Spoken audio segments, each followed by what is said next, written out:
So what's the secret every designer doesn't want you to know? Their ideas aren't original. Even this table I'm building here, well, it's not exactly mine. I'm borrowing this design for a reason, and by the time I've finished building this, you'll see why copying might just be the smartest thing a designer can do. But before I show you the why, I need to show you the who. The piece I'm building here is, let's say, inspired by Taylor Donsker, a designer I've admired for quite some time. I've been obsessed with his work since the moment I discovered it. I think he's probably one of the best live edge furniture designers alive, and as someone trying to do similar, I'd be stupid not to be looking at his work for inspiration. His furniture often feels monumental, yet it always highlights the timber itself. It seems like he balances restraint and emphasis in each piece. It doesn't feel like he's using timber for decoration, it's essential to the work, and in doing so, he honors the tree. That sort of philosophy is what makes his work stick in my head, and it's what drew me to one of his more excellent ideas, the strike-slip tables. Now, strike-slip isn't a furniture term, it's geological. It's what happens when two plates of the earth slide past each other. Donsker takes that idea and he translates it into furniture, with tabletops that split apart with bold gaps or offsets, almost like the earth cracking open. It creates a ton of tension and drama with only a few elements. When I first saw these, I knew I had to try making my own version. The way he turns slab offcuts into what feels like almost impossible tables is so captivating. It's not done elsewhere, partly because it looks difficult to make, and partly because it would be really easy to ruin the effect with poor design choices. Essentially, if I make one wrong move here, things will go from fine furniture to firewood on legs real quick.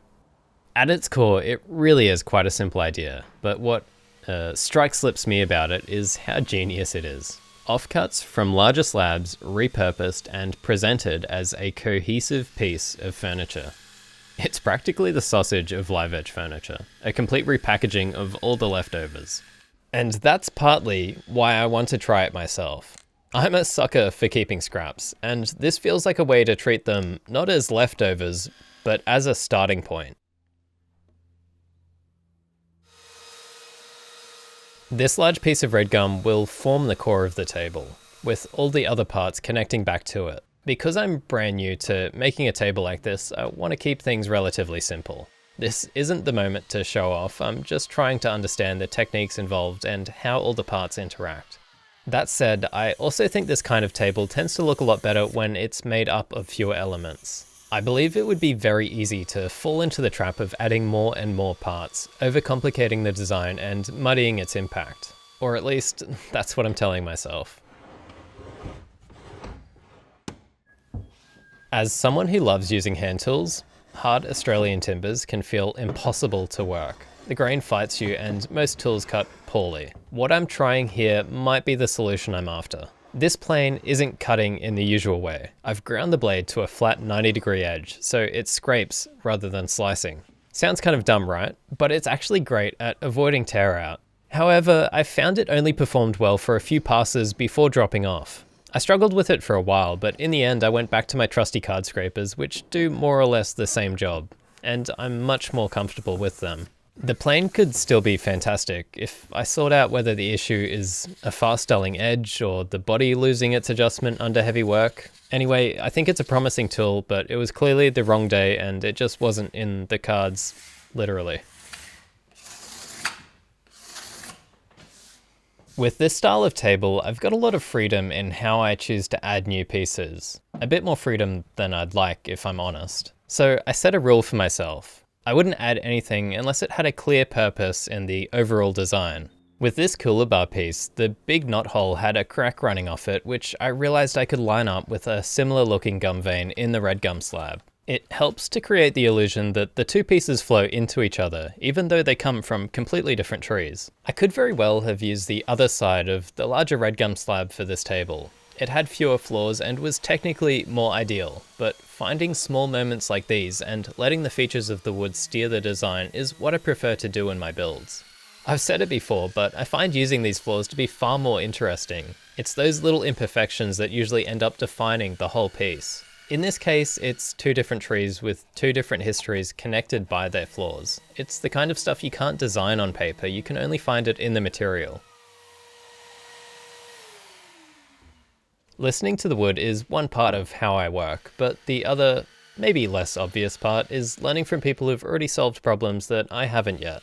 If copying is a crime, then every designer is guilty. Now, I'm certainly not advocating for plagiarism or knocking something off for profit, but every idea sits on the shoulders of something else.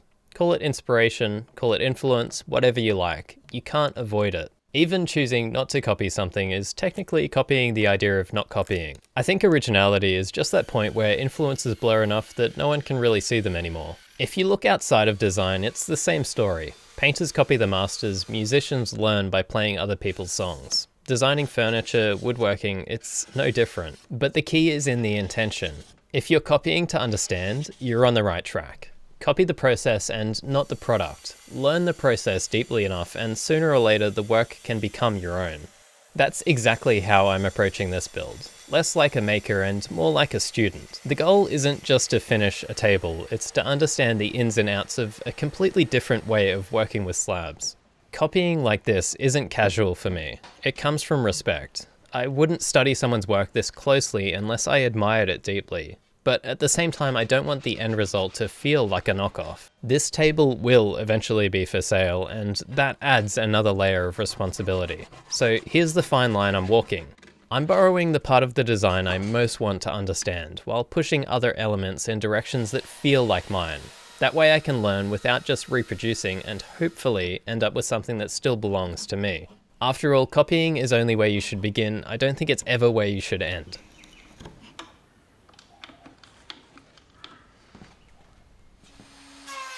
I really screwed this bit up.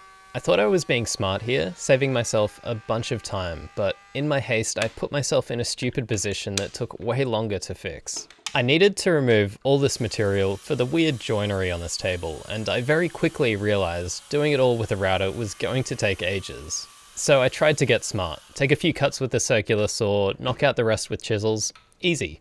Except it wasn't. The moment I removed that material, I lost my reference surface for the router, which meant I also lost any chance of getting the bottom of this joint flat without a fight. Basically, if there was a wrong way to do it, I enthusiastically chose that option.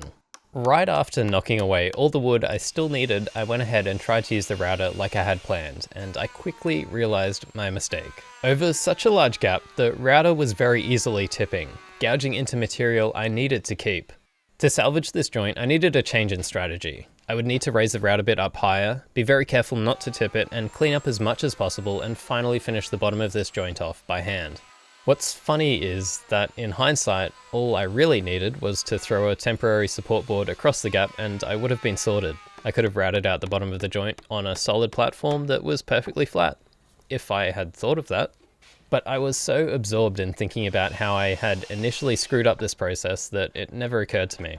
Fortunately, with the power of movie magic, I can quickly cut past all the hand tool struggle it took to get there, but I suppose I can't edit out how stupid I feel about it. So the catch to building one of these tables is, I have no idea how Taylor Donsker actually joins the slabs together in his strike slip tables. At first glance, you'd probably think glue, right? But it can't be. The slabs often meet at long seams with completely different grain directions. If you tried to glue that solid, the opposing wood movement would tear it apart in no time at all. So I've puzzled it over. I've stared at photos of his tables so intensely now that I'm pretty sure my phone would think I'm into furniture in a very specific way. I've been zooming in trying to spot even one clue, but whatever trick he uses, he hides it well. My best guess is hidden fasteners from underneath. Something that can lock the slabs together while still letting them move independently. That way they can stay aligned, but not locked in a way that fights the timber. I could be totally wrong, and honestly it's more likely that I am. Maybe he has some elegant solution I haven't even thought of yet. But at some point you have to stop guessing and pick a direction. So this is the method that I'm betting on. If it works, great. And if not, well, there's always those people in the comment sections telling me what I should have done instead.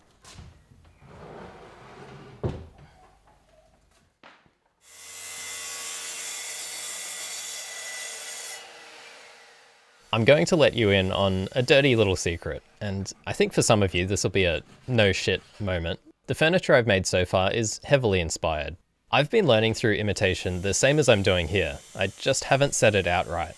If you know live edge furniture, you'll know George Nakashima. He made it popular, and he did it better than anyone. He had a set of principles for dealing with the material, and through those made an incredible body of work in his lifetime. I've been trying to learn his process with my own furniture. As I've started working with slabs, I've looked to his pieces for direction, breaking down why they felt right. More recently, I've been diving into his thought process, and I've realized that some of my instincts have started to land in a similar place to his. Think of it like evolutionary convergence. If two things face similar pressures, they end up adapting in similar ways. I believe design works the same way. Spend long enough working with slabs and you'll likely start making decisions that echo Nakashima. For me, that has been a revelation. I started by copying Nakashima's design process as closely as I could, but over time I found myself reaching similar conclusions even when I wasn't trying to. That's when I knew the learning had started to take root. I wasn't just borrowing his methods, I was now growing instincts that actually overlapped with his. So yeah, the secret's out. I've been copying all along, but I don't think that's something to hide. I've always tried to stay open about where I'm learning in my craft, and I believe design should be no different. Right now, I'm still learning the language, but I can tell that each piece I make is bringing me closer to a sentence in my own voice. Right around here, I had a left field idea. Instead of featuring the figured grain in this piece like I had planned, I flipped it around and committed to using the live edge. A significant sloping live edge like this would normally be pretty unusual in a table, but because it will only sit in one corner, it shouldn't hurt the practicality too much.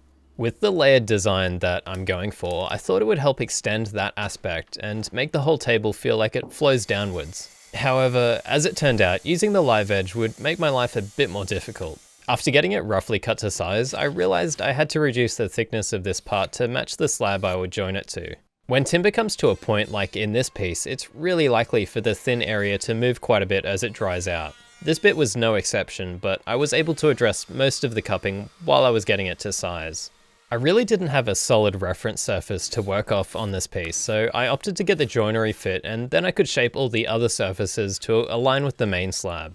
Clamping this piece down was my second challenge. It fought me more than I expected, and if you've got any suggestions for holding weird bits like this, yes, I hear it, nothing inappropriate please, I'd like to hear them. I cut the edges of this joint in with a bit of room to spare. It won't be noticeable from the top and sides, but it gave some wiggle room for aligning it and should negate the chances of wood movement messing the joint up in the future. To get this joint to match well, I eventually remembered the technique of coating one side in chalk and rubbing them together, which showed me where to remove material to get a perfect fit. Honestly, it's so reliable, I wish I could chalk fit my way through everything. The sloping live edge had another issue out to get me. Since I wanted to bolt the piece to the table, I had to cluster the bolts on the underside towards the back of the piece to avoid them coming through the thinner part of the live edge. Ideally, the bolts would have been spread more evenly across the piece, but while I was skeptical about this setup at first, it ended up working well enough. Now I was just one butt-clenching cut with the track saw away from the home stretch. Or, well, that's what I thought. Turns out, making this cut revealed the final challenge I'd have with this piece. If you've had your eyes peeled, you may have noticed some drying cracks on this slab, and the cut I just made revealed they were going to be a problem. After everything else, I really can't say I was surprised. I continued to shape the rest of the piece while I had it in place, and as I did that, I considered my options. I bet you can't figure out how I'm going to fix it. I decided to add some bow ties to stabilize the drying cracks. I used the same species as the slab itself, but the sapwood on this live edge is noticeably lighter. I leaned into that and chose sapwood for the bow ties so they'd pop against the red heartwood and become a feature rather than something that disappears. When it comes to bow ties, you generally have two options, subtle or bold. You either match them closely to the surrounding timber so they sit quietly in the background, or you contrast them and let them draw attention. Subtle bow ties work well when they're supporting other design elements and you don't want them competing for focus, but bold ones need to be able to stand on their own and justify the attention they bring. Personally, I tend to like the idea of making sure the fixes are visible, honest, and clearly intentional rather than trying to hide them. Because these bow ties will sit on the side of the table, matching the grain would have made them very easy to miss entirely, but by contrasting them instead, they catch the eye, but not in isolation. The colour actually ties back to the sapwood on one of the other slabs, so rather than feeling random, they echo an existing element that helps pull the whole table together. These ones are actually fairly difficult. End grain is always more of a hassle to inlay in than face or side grain. Removing the waste takes far more effort, and chiseling down into the end grain almost guarantees problems. You can very easily split the wood grain apart thanks to the wedging action. If you pay attention, you can catch where I end up splitting the slab by accident. Fortunately, it's nothing a bit of glue couldn't fix. In the end, these bow ties hold the table together in more ways than one. They hold the cracks, but they also shape the final look. They weren't simple to place, and it wouldn't feel the same if they were. These small tricky details are what give the table its personality, and they're a big part of why I keep coming back to live edge work. While this tabletop could technically be finished now, I was not satisfied. One thing this design allows is modularity, meaning parts of it can be swapped or customized. And if I was going to do this idea justice, I had to explore that properly. I already have a live edge option for the corner of this table, which meant my usual bag of tricks was basically empty. So instead of repeating myself, I decided to challenge myself and try something completely new. I've been wanting to get into carving for a while, and the timing couldn't have been better when a company reached out and offered to send me some carving tools for this build. These gouges are hand forged, and I was really genuinely impressed with their quality. They arrived sharp, which was fortunate because I hadn't even worked up the courage to learn how to sharpen them yet. So I got right into carving. I'm working with wood that's not doing me any favors. I want to fully texture this surface, but I knew I'd run into problems if I went in without any technique. After some test cuts, I found going across the grain massively reduced tear out. I also found the cleanest cuts on this hardwood came from using a slicing motion, which meant a fair bit of hip movement. Not something I expected to be thanking Shakira for, but you know, here we are. I found the straight gouge was better for establishing the initial cut, while the curved neck really helped refine each scoop, so I bounced between the two. In terms of getting a clean texture, the biggest lesson I found was overlapping the scoops and trying to leave as little flat surface between them as possible. By the end, I had a surface that could give the table a completely different feel, and now maybe I kind of know how to carve. If you're at all curious, these gouges were sent to me by Sharky Forged Steel Tools. I'll leave a link to them in the description below. If you're enjoying this build, I've just put up another full-length project on Patreon that's a bit different again. It's a camphor side table built much more casually and filmed in a way I don't do here. Instead of a voiceover, I'm just talking to the camera as I work, sharing the ideas, mistakes, and the thinking as it happens. I was also practicing heavily with hand tools in that video and got really in the weeds with it. It's really nerdy, no apologies. Patreon is basically where all the extras live. You'll find exclusive videos like that last one and my workshop tour, as well as behind the scenes updates, design sketches, rough cuts of unreleased videos, and ad-free versions of all my videos. There's also a private community to share projects and ideas. Hell, you can even download high-res project photos if you need a new wallpaper. And besides all that, you'll get your name in the credits of future videos. I'd just like to say a quick thank you to those of you who have already signed up. It really does mean a lot to me, and it lets me keep making this stuff the way I want to. I've just about finished this piece. Before committing to a final finish, I gave it a quick scrub with steel wool to see how the texturing would take it, more for future reference than anything. I'll be honest, at this point in the build, I was genuinely on the fence about whether I even liked it. When I set it on the table, it didn't feel like a great match for the rest of the piece, or even a strong alternative to the other live edge corner. However, as these things tend to go, that all changed once I finally got the finish on. So while I'm very curious to hear what you think about the two corners for this table, maybe hold your comments until the end.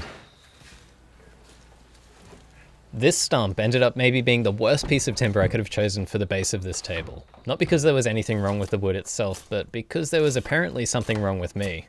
As far as I knew, I had no allergies, but that assumption didn't survive a full day of peeling bark off this Melaleuca stump. By the end of it, any skin that had touched the bark had developed a raised, itchy red rash. That was the moment I realized protection wasn't optional anymore. Luckily, the reaction seemed to come purely from the bark. The timber itself behaved. This is actually the second time I've had an issue like this. In the past, I've had headaches from the dust of camphor laurel bark, which, you know, is starting to feel less like bad luck and more like a pattern. These trees have spent a long time figuring out how to survive. Me? Apparently, not as long. It's made me realize I probably need to be much more cautious with each new species I work with, especially live edge. The bark is the tree's first line of defense after all, and apparently it's good at its job. I'm taking this as a reminder that these materials aren't neutral. They've evolved to survive, not to be comfortable to work with.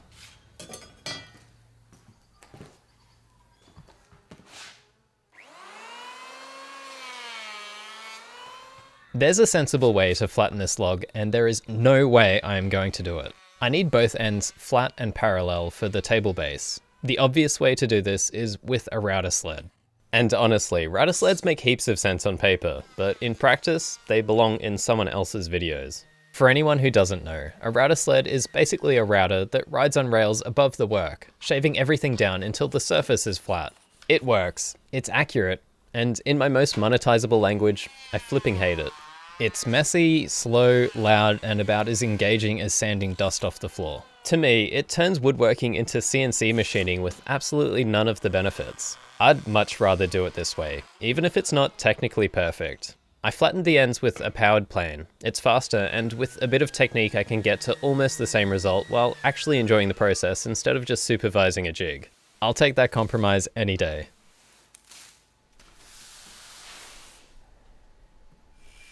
Every time you or I make something, we're borrowing ideas, whether we realize it or not.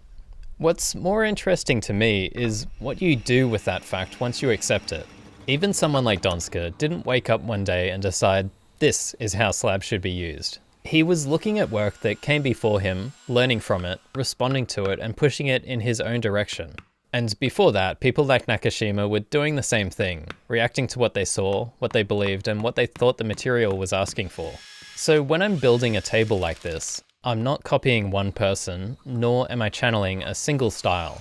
I'm stepping into a much longer design conversation about how forms are shaped and how the material is best allowed to work. And that conversation doesn't stop with me either. Whether I like it or not, someone else will eventually see this work and take a small idea from it, or misunderstand part of it, or even improve another part and carry it somewhere new.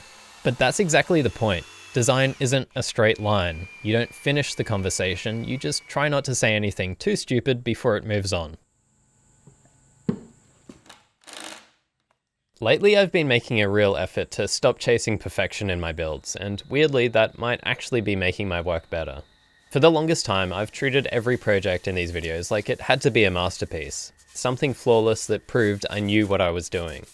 That pressure was crippling, especially because I'm still relatively inexperienced. But the moment I started calling these builds practice, everything got easier. Decisions felt lighter, and if I call it practice, I can make mistakes guilt-free, which is great because I was going to make them anyway. Calling it practice means it wasn't supposed to be flawless. It was just meant to teach me something. That mindset shift has spilled into the actual building too. I used to think that every surface had to be perfect, even the ones no one would ever see. I'd clean up joinery faces and fuss over the underside because that's what a perfect piece should have. But I've come to the realization that if you crawl under this table looking for flaws, that says way more about you than it does my woodworking. After making a few of these tables, I've realized that's just not where my time should go. Every hour spent perfecting a hidden surface is an hour I'm not spending improving the parts that actually matter, or moving on to the next project where I can grow even more. And the funny thing is, letting go of perfection hasn't actually lowered the bar. If anything, it's raised it. The less I fixate on flawless work, the more work I can actually produce, and as such get closer to accidentally stumbling upon something truly great. So, if you spot a flaw in a face that no one will ever see, and I choose not to fix it, that's not laziness. That's me finally learning where to put my effort, and maybe even winning a tiny battle against myself. I went on a crusade against epoxy in my last full video, and I don't particularly want to dive into it again. I said my piece, but there's one thing worth touching on here. Epoxy is often seen as the savior for odd bits of wood that couldn't otherwise become furniture. And you know what? That's fair. It's just not my thing. I think this type of table design actually offers another path. It's trickier than pouring resin, but instead of relying on plastic to fill the gaps, you're leaning into the character of the slabs, figuring out how they can work together while keeping them as the focus. It's more of a compositional puzzle than a pour, and the end result feels like a true collaboration with the wood. It's still furniture made with scraps, sure, but here the scraps actually carry the design. This build was slightly different to what I normally do, but honestly, I really enjoyed working this way, studying another maker's work closely and pushing myself outside of what I already know. There are plenty of designers I admire, and I could see myself exploring more of their techniques in future projects like this. But I'm curious what you think about this approach. So if you've got thoughts, good or bad, I genuinely like to read them. Also, I completely forgot to give myself room to talk about the Canuba wax I used here. In short, I'm liking it so far, but I'll save that for another video. That's pretty much it for this one. If you haven't subscribed yet, I won't yell at you, but it would help. If you're looking for it, this table can be found on my website. And lastly, thanks for watching. I guess I'll see you metaphorically in the next one.